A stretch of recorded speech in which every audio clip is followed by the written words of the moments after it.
J'espère que vous allez bien. On se retrouve pour le brief du mercredi 13 décembre. Il est 8h53. Aujourd'hui, on va parler donc news économique. On verra les trades que j'ai pris hier.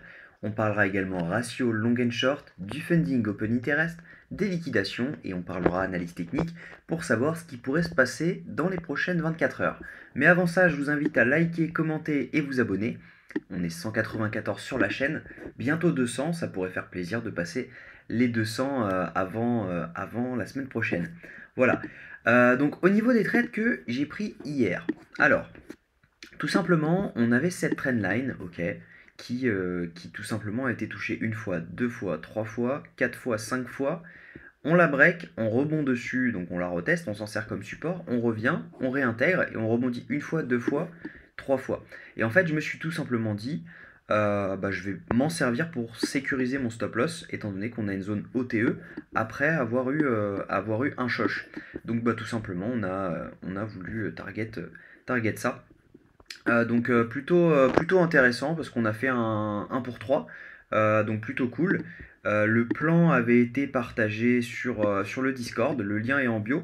Donc voilà, hein, vous pouvez voir que c'est à peu près ce qui s'est passé.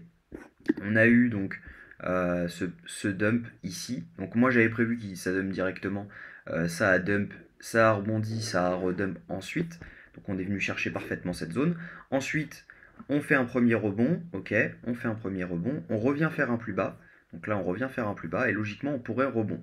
Mais pourquoi j'ai pas pris le trade qui est en longue? Vous allez vite comprendre pourquoi. Parce que vous le commencez à le savoir, je déteste être dans le sens de la masse. Et la masse est actuellement en train de long. Donc ça me met pas en bonne posture, donc je préfère ne pas long et pas suivre les moutons. Donc voilà ce qu'il en est pour les trades. Donc voilà, j'avais call tout simplement ce short. Et puis voilà. Donc si vous voulez nous rejoindre, c'est avec grand plaisir, c'est 100% gratuit, ça se passe sur Discord. Alors, au niveau des news du jour, on va avoir le FOMC, donc préparez-vous à avoir pas mal de volatilité. C'est pour ça que j'ai annoncé sur le groupe qu'on n'allait pas trade aujourd'hui, parce que clairement, j'ai pas envie de me faire avoir par une mèche liquidatrice. Par contre, si jamais on vient chercher des zones clés, là, il y aura potentiellement un long qui s'ouvrira, ou un short, on verra. Donc voilà, plutôt intéressant. On s'attend sur 5,5%. Le consensus, donc si je me trompe pas, on est à 97% de chances que on soit sur les chiffres prévus. Donc on voit, hein, c'est dans 11 heures. Voilà, 98% de chances que les taux ne bougent pas. Donc si jamais ils venaient à descendre, je ne vous raconte pas le pump qu'il y aurait sur les marchés, clairement, parce que tout le monde s'attend à ce qu'ils ne bougent pas. Et si les taux venaient à monter, je ne vous raconte pas le dump qu'il y aurait sur les marchés. Donc ça, il faut vraiment faire attention. En revanche, si jamais les taux ne bougent pas, hein, attendez-vous quand même à de la volatilité en yo-yo. Ça risque de bouger pas mal dans les deux sens parce que les gens vont être perdus, ils ne sauront pas forcément quoi faire. Au niveau du ratio long and short, les gens sont en train de long, comme je vous le disais, hein. On a 200 millions de long de plus qu'hier et on en a liquidé pas mal.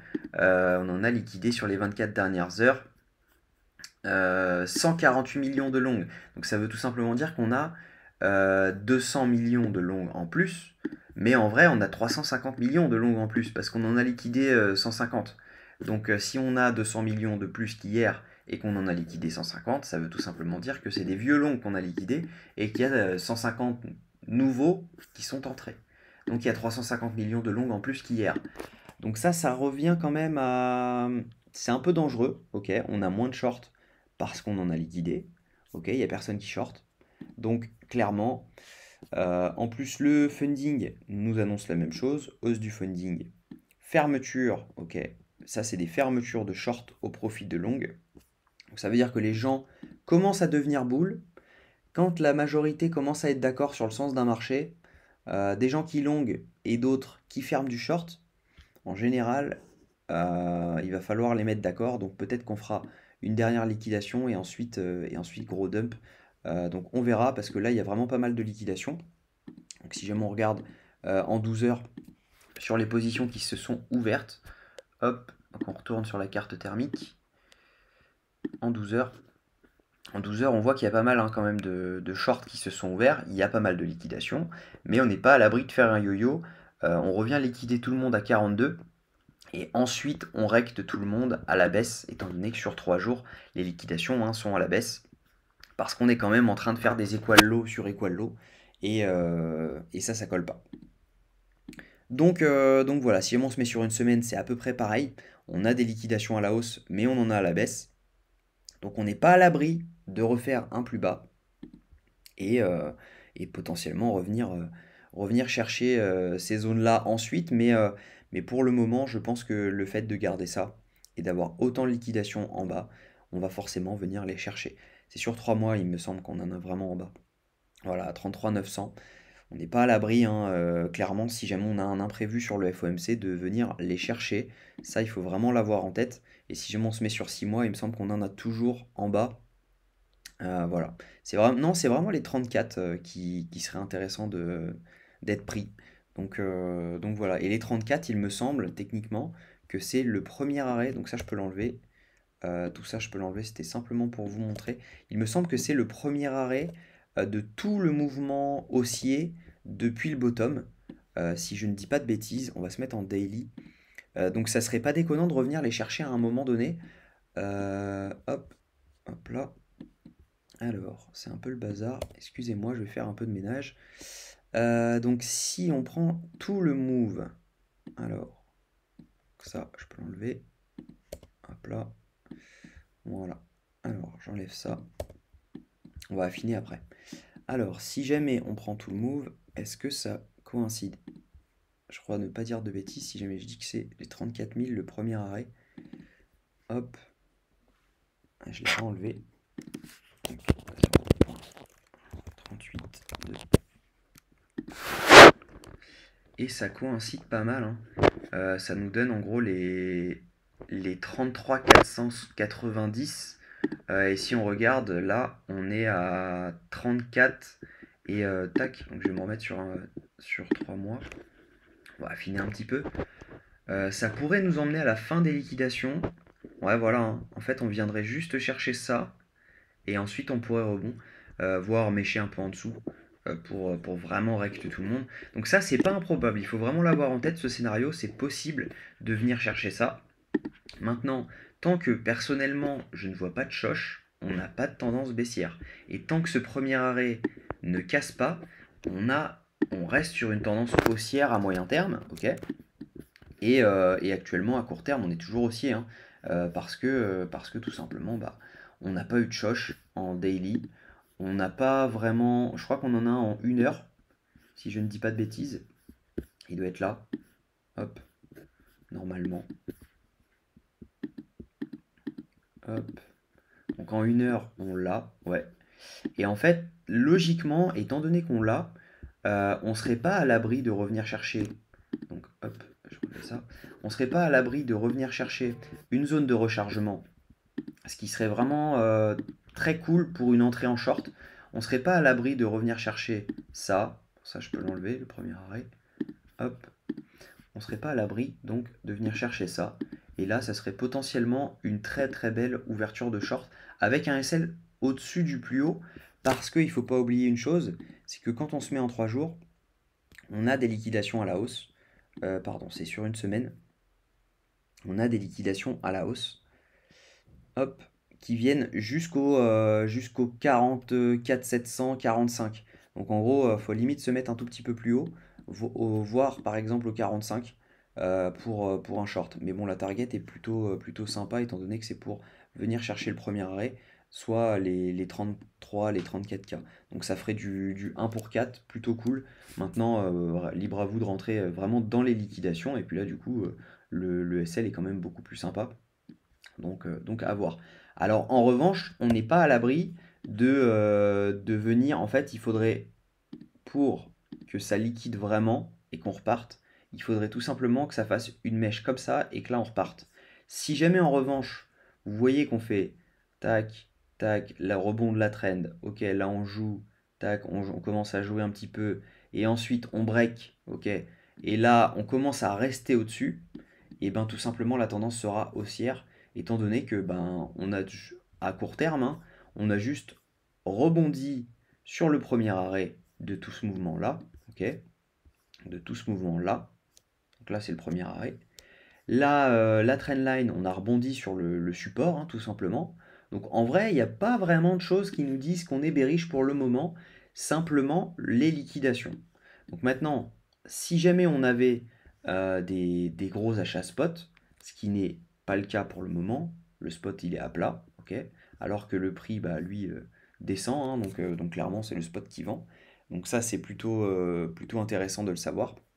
Donc moi en fait ce qui me plaît pas pour long maintenant, même si la zone serait bonne, on serait en rebond, ok? On serait là actuellement, ça serait une super zone de long. C'est pour ça que j'ai long hier, juste ici.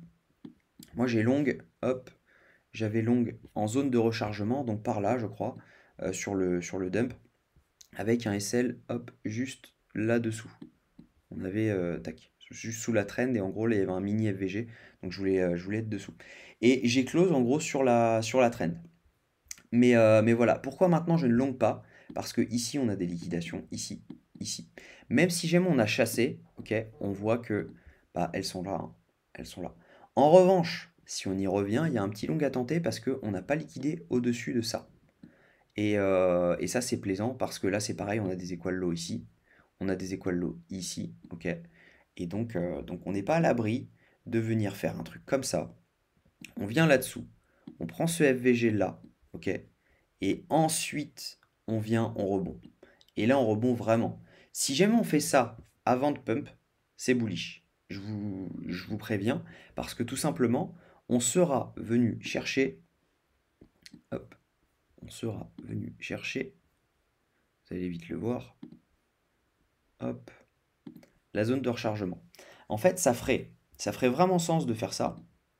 Donc, de venir chercher la zone de rechargement ici, le FVG ici, et tout simplement toutes les liquidités qui sont en bas.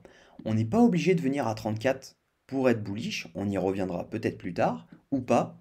Peut-être que ce sera comme les 25, hein, petit à petit les liquidations vont disparaître étant donné que les positions vont se fermer petit à petit. Mais voilà, moi c'est un scénario que j'ai en tête. Donc ça, si jamais on fait ça, c'est extrêmement bullish parce que là on laisserait toutes les liquidités. En revanche, si jamais on commence à pump avant de dump, ça va pas me plaire parce que tout simplement on va avoir en fait toutes ces liquidités. Bon, je vais juste supprimer ça.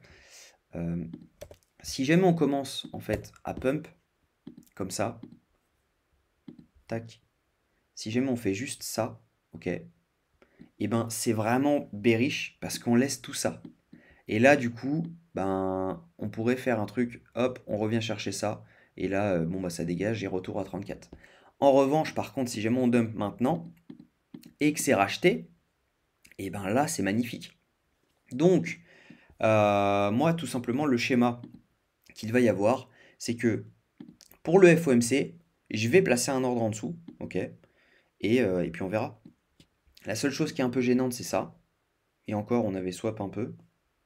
Donc ça peut être intéressant de poser un SL. Par contre, je vous conseille, si jamais vous tradez pendant un FOMC, de mettre un SL large, parce que les liquidités, des fois, elles partent un peu n'importe où. Et du coup, si jamais on vient chercher ça, bah, c'est pour target ça. Les 48. Donc c'est pareil, ça fera un pour 4, un pour 5. Donc ça c'est intéressant. Et puis voilà. Donc voilà un peu le brief de la journée. J'espère que ça vous a plu. Si c'est le cas, je vous invite à liker, commenter, vous abonner. Demain, il n'y aura pas de vidéo. Malheureusement, je vais être dans l'avion. J'ai mon avion à 5 heures. Ensuite, j'ai un train. Et ensuite, j'emménage ma nouvelle opération immobilière. Donc plutôt cool. Je recevrai les clés. Donc je vous mettrai des petites photos sur Discord. Donc super.